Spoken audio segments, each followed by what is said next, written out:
তো মক্কায় সবচেয়ে বড় কুস্তিগিরের নাম ছিল রুকানা। কি নাম? সাহাবারা বিশ্বনবীকে কখনো রুকানার কাছে যেতে দিত না। সাহাবারা ভাবতো বিশ্বনবী যদি রুকানার দরবারে যায় আর রুকানা যদি বক্সিং মেরে বসে তাহলে বিশ্বনবীর মানিজ্যত নিয়ে টানাটানি। কিন্তু বিশ্বনবী তো শুধু সিলেক্টেড কিছু পার্সোনালিটিদের জন্য নবী হয়ে আসেননি। ওমা আরসালনাকা ইল্লা রাহমাতাল লিল আলামিন, I have sent you as a mercy for the whole world, for the entire universe. ও নবী, আমি আপনাকে গোটা বিশ্বের জন্য রহমত আর বরকত করে পাঠিয়েছি। তো বিশ্বনবী একদিন ফজরের সালাত শেষে লুকিয়ে লুকিয়ে মক্কার সবচেয়ে বড় বক্সার চিনেন তো?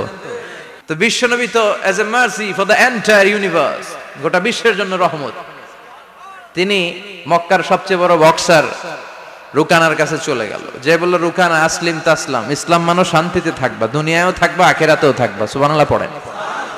রুকানা বলে, না আব্দুল্লাহর বেটা মোহাম্মদ, আমি তো কালিমা পড়বো না, যদি বক্সিং খেলে আমারে হারায় দিতে পারো তাইলে কালিমা পড়ো। বিশ্বনবী বললেন, আমি তো বক্সিং খেলি না রে বাপ। রুকানা বলল, তাহলে আমিও কালেমা পড়ি না। বিশ্বনবী রাজি হলেন। অবশেষে ভাবলেন, আমি বক্সিং খেললে একজন যদি জাহান্নাম থেকে জান্নাতি হয়, বক্সিং খেললে সমস্যা কই? কি রহমতের নবী, কি অ্যাটিটিউড, কি পজিটিভনেস, কি প্রোঅ্যাক্টিভনেস, অলওয়েজ প্রোঅ্যাক্টিভ, সব সময় ইতিবাচক চিন্তা করতেন। নেতিবাচক চিন্তা কারে বলে বিশ্বনবী জানতোই না। সুবহানাল্লাহ পড়েন। বিশ্বনবী রাজি হলেন। এবার বক্সিং খেলার পালা। রুকানা হাফ প্যান্ট পরে গায়ের মধ্যে জাইতুনের তেল মেখে এভাবে লাফাচ্ছে। আপনারা রেসলিং খেলা দেখছেন? তেল মেখে পজিশন নেয় মারার জন্য প্রতিপক্ষকে। তো বিশ্বনবী তার পজিশন নেয় না, বিশ্বনবী দাঁড়িয়ে আছেন। রুকানা বলল, মোহাম্মদ, আমি লাফাচ্ছি, তুমি লাফাও না কেন? তুমিও লাফাও। বিশ্বনবী বললেন, না আমি লাফাই না, কারণ আমি সেলাইবিহীন লুঙ্গি পরি। সেলাই ছাড়া লুঙ্গি পরে যদি কেউ লাফায়, বাতাসে সতর খুলে যাওয়ার সম্ভাবনা আছে না নাই? কি লাজুক নবী ছিলেন, কেউ বিশ্বনবীর লজ্জাস্থান জীবনেও দেখে নাই। হালিমাতুস সাদিয়ার বাড়িতে যখন বিশ্বনবী থাকতেন, হালিমাতুস সাদিয়া 5 বছর এই কুরাইশি মুহাম্মদ ছেলেটাকে লালন পালন করেছে। হালিমাতুস সাদিয়া বলল, এই 5 বছরের ব্যবধানে কোনোদিন কুরাইশি মুহাম্মদরে কাঁদতে দেখি নাই।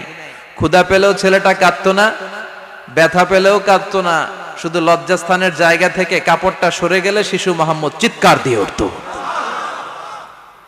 এবার মারামারির পালা।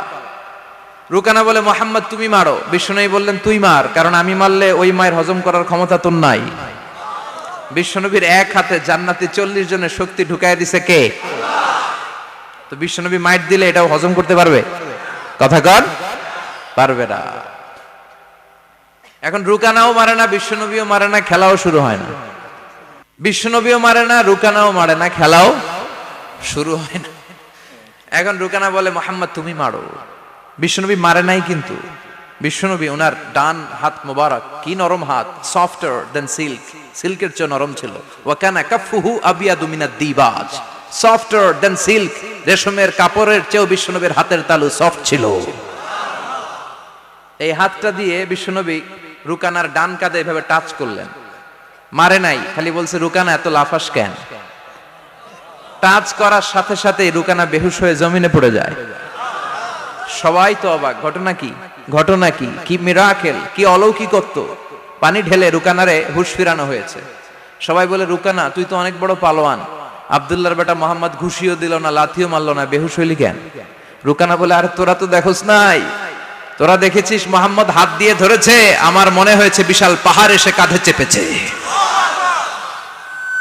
এজন্য ইসলামের অ্যাটিটিউড হচ্ছে ডিফেন্সিভ, আগে মারে না। আল্লাহ বলেন, ওয়া রাব্বাকা ফাকাব্বির, glorify the name of your lord, তোমার প্রভুর নামের বড়ত্বের ঘোষণা দাও।